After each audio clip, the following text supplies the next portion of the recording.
كتحيروا واش توجدوا الكاسكروط، اجيو معايا نوجدوا هاد الكيكه اللي سهله وكتوجد دغيا وبمقادير بسيطه وكتجي اكثر من رائعه.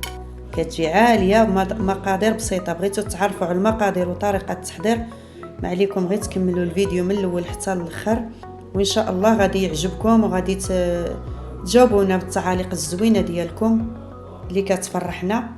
يلا معايا، مرحبا بالجميع.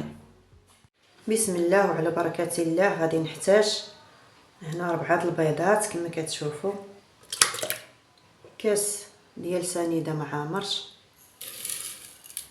غادي ندير كاس ديال الزيت،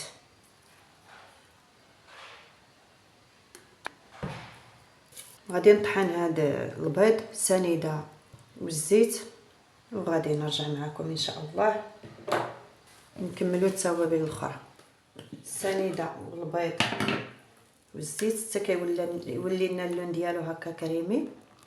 دابا غادي نبدا ندير، عندي هنايا كاس ديال الليمون الكليمانطي، نخلطهم معاه مزيان.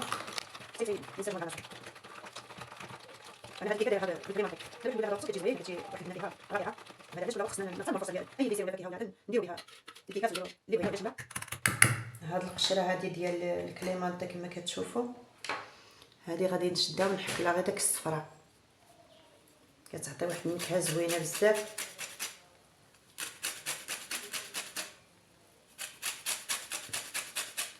ما ندخلهاش على داك القشره البيضاء كما كتشوفوا، كيطيح غير الليموني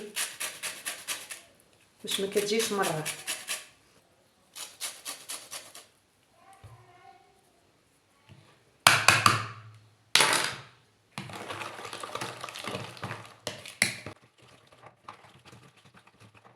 غادي نزيدو بيصه الملحه، نسيت هاد ما درتهاش، نبدا نخلط مزيان. دابا غادي نزيد الطحين والخميره، عندي هنا 2 خمارات حمر، غادي نبدا ندير الطحين بشويه بشويه.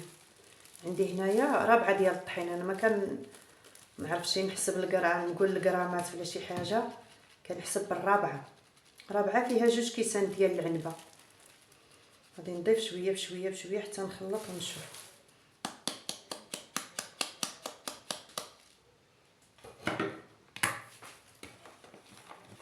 حدها خفيفه، وحنا كنضيفو بشويه بشويه على حسب البيض. الا كان البيض غليظ كديروا غير 3 البيضات، هذا شويه متوسط، داكشي علاش درت 4. صافي كنخدموا هذا الدقيق مزيان باش ما يبقاش مكور لينا. اللي عنده داك الباطور راه دغيا دغيا كيطلع كيتقاد لنا العجينه. صافي هنا غادي نزيد شويه مع الخميره.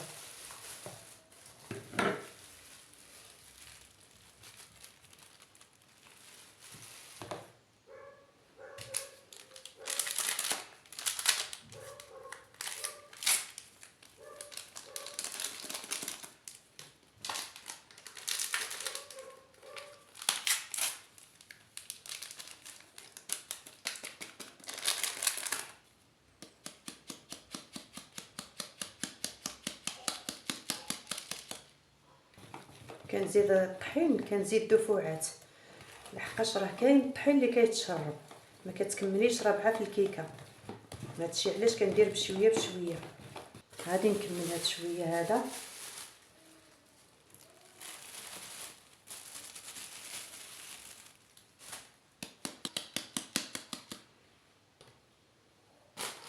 وغادي نزيد واحد المعلقه د المايزينا، معلقه كبيره د المايزينا.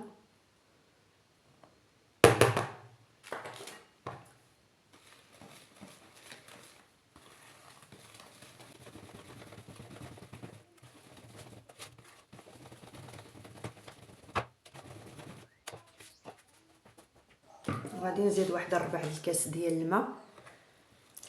هاد الماء كيعطيها الهشاشه وكتجي الكيكه ديالنا مرمله من الداخل وهشيشه بزاف وكتطلع. كندخلوها للفران كتجي تبارك الله عاليه. وغادي نزيد واحد المعلقه كبيره ديال الخل.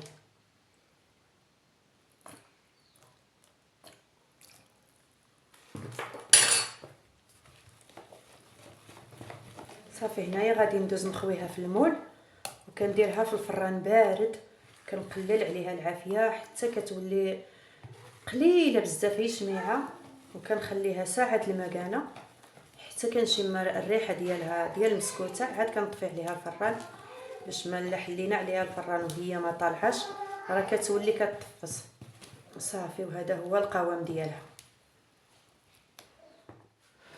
وهنا كما كتشوفوا مشاهدينا الكرام بعد ما دهنت المول ديالي بشويه ديال الزبده ودرت له الطحين ودخلته للثلاجه واحد 5 دقائق. دابا صافي غادي نخوي فيه الكيكه. بسم الله. دائما كنخليو يدينا مهزوزه باش ديك الخميره كتبقى ما كتطفش.